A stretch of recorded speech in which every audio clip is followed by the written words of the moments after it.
हर हर महादेव. दीक्षा kitchen. आज आपण बनवणार आहोत समोसे. तर चला बनवूया. इथे समोसे करण्यासाठी मी 2 वाट्या मैदा घेतला आहे. चवीनुसार मीठ घालू. ओवा घालते थोडासा सोडा घालते आणि थोडंसं तेलाचं मोहन घालते. छान असं एकजीव करून घेऊ आपण त्याला.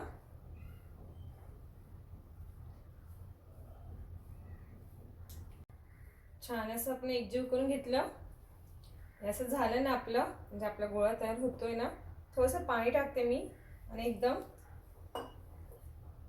थोडंसं पाणी टाकून एकदम कडक मळायचंय पीठ. कडक मळल्याने समोसा फाटत नाही आणि व्यवस्थित लाटता पण येतो.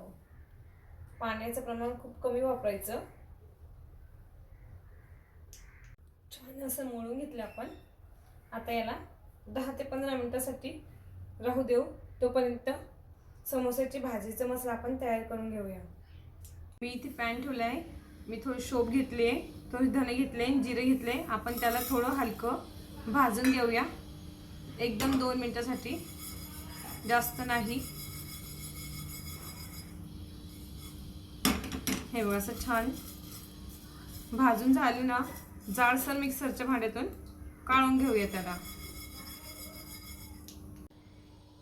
मी हिरवी मिरची घेतले, थोडासा अद्रकचा तुकडा घेतला आहे आणि थोडेसे लसूण घेतले. हे आपण मिक्सरमधून जाडसर काढून घेऊया. मी ती कढई ठेवली आहे, त्यात थोडंसं तेल टाकून घेतलंय. वाटलेलं हिरवी मिरची, लसूण, अद्रक तेलात फ्राय करून घेऊया.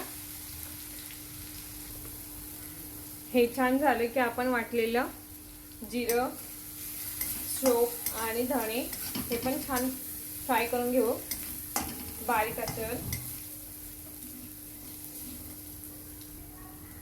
मी 5 बटाटे घेतले. हाताच्या साहाय्याने असं चुरून घेऊ आपण त्याला.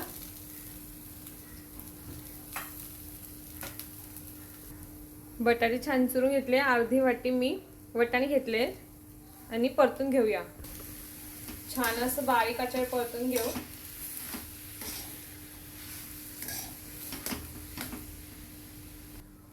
थोडंसं चवीला मीठ घालते आणि परतून घेऊया. छान असं बारीक कोथिंबीर कापून घेतली आपण, ती ॲड करून घेऊ आणि परतून घेऊया. आपली भाजी ही तयार झाली आहे. हिला छान आता थंडी होऊ देऊ आणि मग समोसे भरूया. आपण थोडा वेळ पीठ मळून झाकून ठेवलं होतं. छान असं झालेलं आहे बघा. आता आपण याचे छोटे छोटे गोळे करून घेऊ. ह्या साईजचा घेतला मी. छान असा गोळा करून घेते दोघं हाताने. आपण लाटून घेऊ याला आता. छान पोळी लाटू तसं लाटून घ्यायचं गोल. अशा पद्धतीने आपण लाटून घेतले. आता समोसा भरूया. अगोदर कट करू आपण त्याला. अशा पद्धतीने आपण करून घेऊ. सर्व पाणी लावून घेऊ आपण त्याला आजूबाजूने असं भरताना. त्यात भाजी टाकून घेतली मी. आपण अशी भाजी टाकून घेतली. आता आपण त्याला पॅक करूया.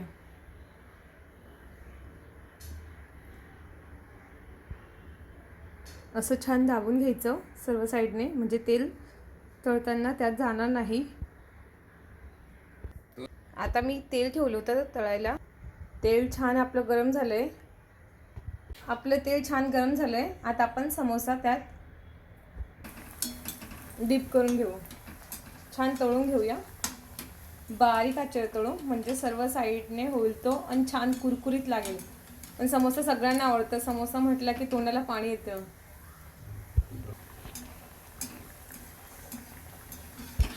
छान असं होऊ द्यायचं आपल्याला.